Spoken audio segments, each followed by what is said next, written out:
السلام عليكم ورحمة الله. النهاردة هنعمل الكيكة العادية مع بعض ان شاء الله في الخلاط عشان نسهل على نفسنا الامور، وباذن الله تطلع معانا كويسة وتعجبكم. بسم الله. هنقول المقادير. اول حاجة كوباية زيت، كوباية ونص سكر، 3 بيضات، 3 كوبايات دقيق بنفس الكوبايه اللي احنا بنعاير بيها الزيت والسكر، هي كوبايه واحده بنعاير بيها كل حاجه. علبه زبادي، بيكنج باودر وفانيليا. ان شاء الله نبدا كل حاجه مع بعض في الخلاط كده على طول. بسم الله. كوبايه الزيت الاول، البيض 3 بيضات،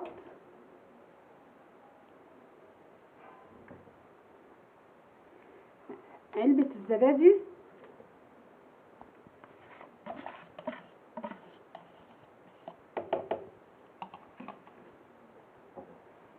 كوباية ونص سكر، كله على بعضه كده في الخلاط.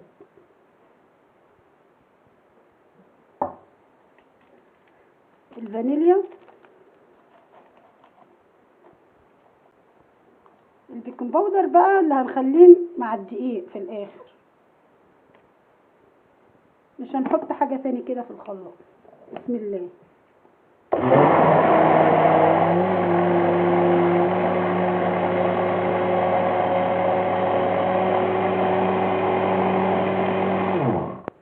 نريح الخلاط شوية ونبدأ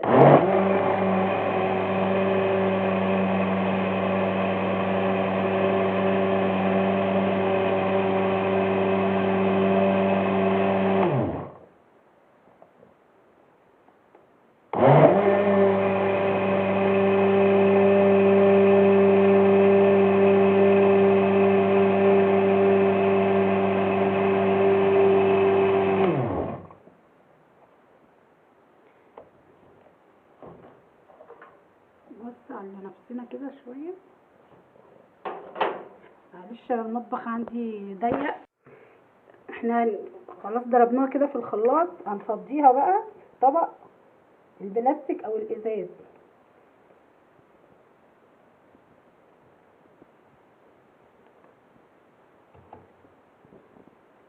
نبدأ نفتح البيكنج باودر، نبدأ نحط الدقيق حبة حبة، ايد بتحط الدقيق وايد بتقلب.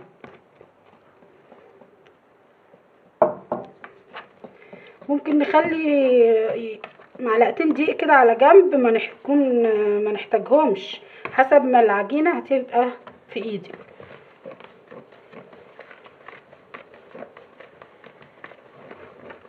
ونضربها كده كويس بايدينا او بالمضرب حسب المتواجد عندك في بيتك.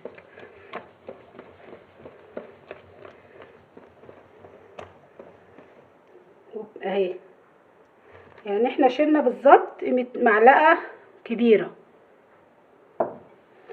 محتاجنلهاش. لو انت كترتي الزبادي او البيض شويه، لو زودت بيضه ممكن تحتاجي 3 كوبايات دقيق، لان هو بيبقى حسب نوعيه الدقيق. هتبقى بالمنظر ده ان شاء الله. دلوقتي هنفضيها في القالب مع بعض في الصينيه ونشوف. بنبطن صينيه بالدقيق بمعلقه سمنه الاول وبعدين شويه دقيق ونفضي فيهم الكيك. هنشوف مع بعض. الصينيه هنا دهونه سمنه، وشويه الدقيق اللي احنا خليناهم دول هنستخدمهم اهو. هنرش كده الصينيه بالمنظر ده.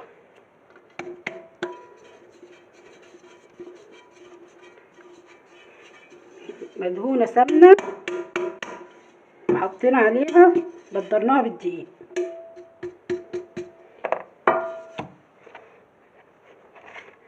وبعدين نبدأ نصب الكيكة بتاعتنا بالمنظر ده. بسم الله.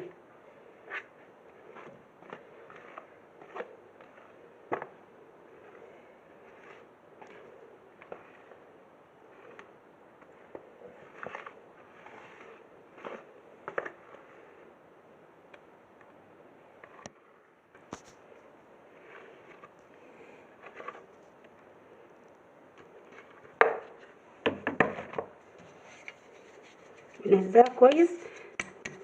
هي ممكن تكون انت شايفاها كده انها العجينه تقيله، لا هي مش تقيله، هي هتبقى كويسه. هنشوفها ان شاء الله لما تخرج من الفرن. بنهزها كده، بنطلع منها الهواء وبندخلها الفرن. الفرن يكون متوسط الحراره على 180 درجه، ونكون مولعينه قبلها بنص ساعه علشان يكون سخن، وندخلها ونسيبها في الفرن نص ساعه. ما نفتحش عليها خالص عشان ما تهبطش. ممكن بعد ما ندخلها الفرن نستنى تلت ساعة ونبص بصة، بس هي يعني اقصى وقت ليها 25 دقيقة في الفرن، من 25 لنص ساعة عشان نجربها ونعرف انها استوت او لا. ممكن ندخل فيها شوكة نشوفها، وبرضه هنشوف مع بعض ازاي ان شاء الله.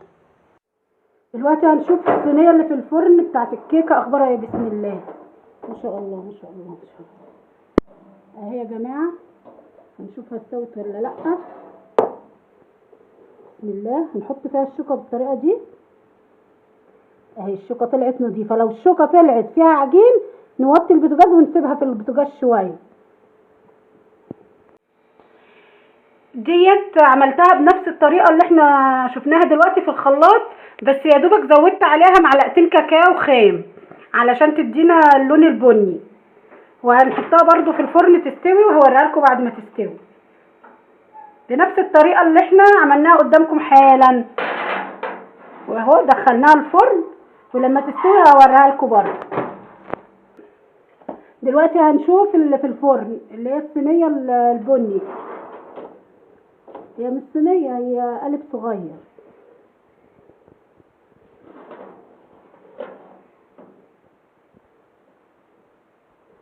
بالمنظر ده استوت كده الحمد لله، ومعاها قالب كب كيك صغير عشان ما نتلساش.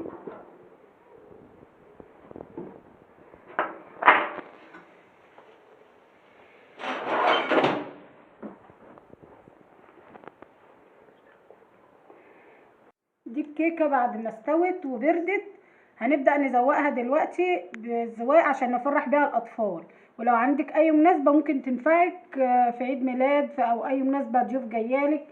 هي كيكة عادية زي ما اتفقنا وشوفنا مع بعض الطريقة، بس أنا بحب أزوقها عشان الأولاد يفرحوا بيها. دوت صوص الشوكولا. عملته ازاي؟ معلقتين، أنا عاملة كمية صغيرة علشان خاطر هي الكيكاية صغيرة.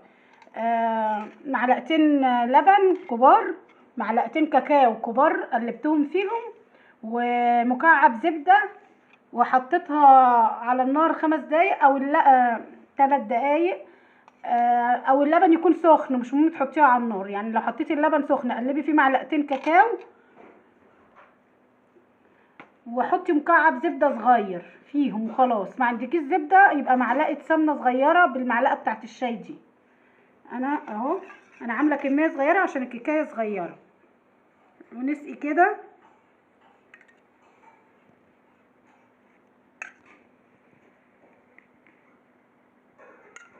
الكيكايه بعد ما بردت. انا عامله ديت طبعا بالكاكاو، فهتدي وهيبقى طعمها حلو قوي ان شاء الله.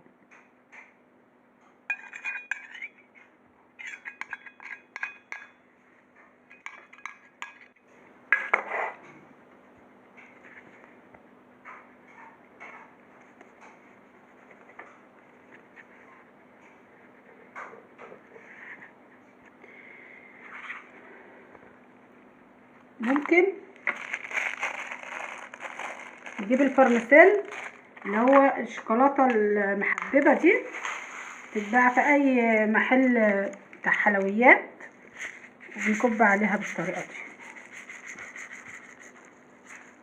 مش بنحط كتير، يعني نحط عشان هي كلها شوكولاته في بعضيها كده.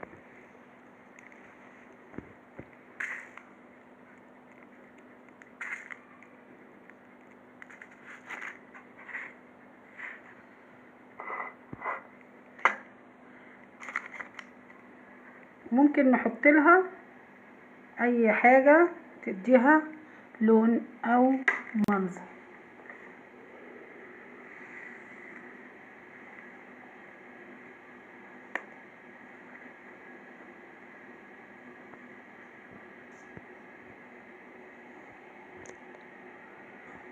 وهتبقى بالشكل ده، وهننقلها على طبق نضيف ونوريها لحضراتكم. ده كريم جانتيه اللي هو كريمة الخفق دي. باكو بتقلبيه في معلقتين 3 ميه ساقعه، حسب ما يجي معاكي بقى، ياخد معاكي 3 معالق 4 حسب الكيس اللي انت هتشتريه. وبنضربهم جامد حلو قوي، بس الميه تكون ساقعه، وبنبدا نزوق بيه.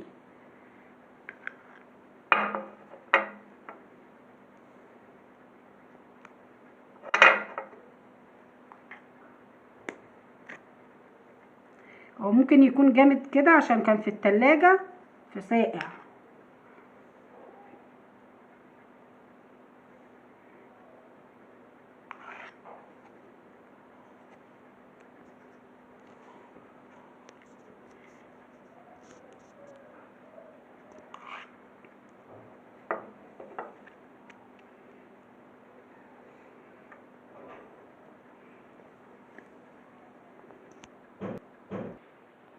كده بعد ما سويناها شويه زي ما احنا شايفين،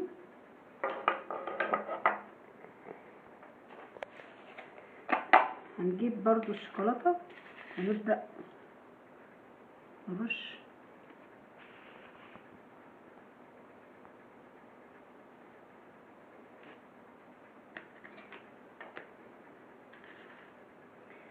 بس دي بقى هنرش خفيف مش هنتقل، علشان احنا هنحط لها حاجات تانية سواء تاني.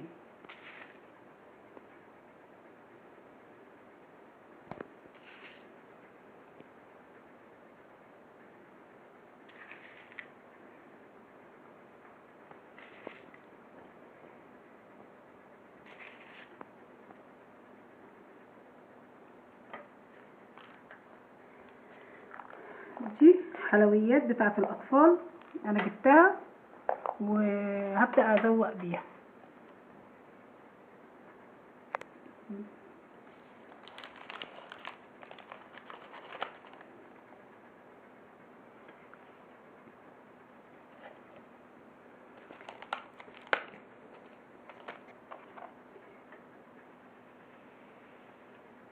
دي ممكن بتشتريها من اي سوبر ماركت برضو.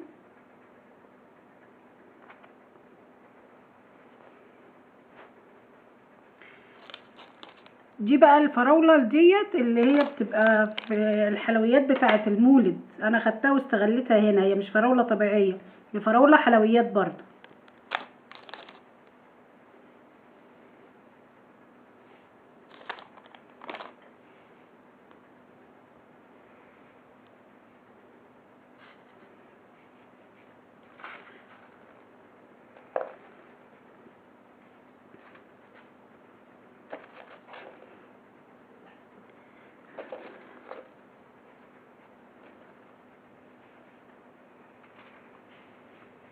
لو ما عندكيش الحلويات ديت ممكن بعجينة السكر الالوان. لو ما فيش برضو ممكن شوية جوز الهند تحطي عليهم الوان الطعام وتعجنيهم بمعلقة عسل ابيض، هيدوكي نفس النتيجة.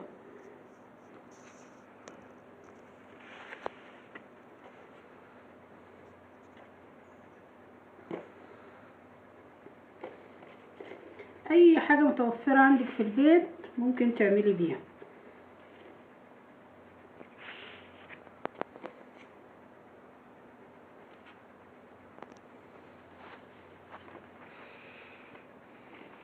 هي كانت فرصة بس ان احنا في ايام المولد، وانا لقيت الحلويات ديت موجودة في علبة الحلاوة بتاعت المولد فخدتها واستغلتها.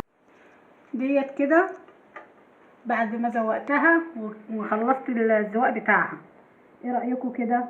ودي اللي احنا عملناها في الاول اللي هي بصوص الشوكولاتة.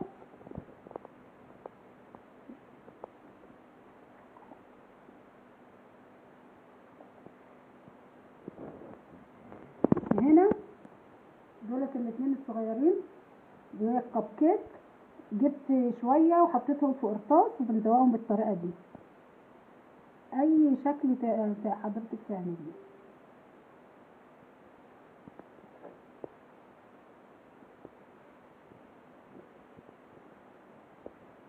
اي حاجة كده بتفرح الاطفال، بتدي منظر.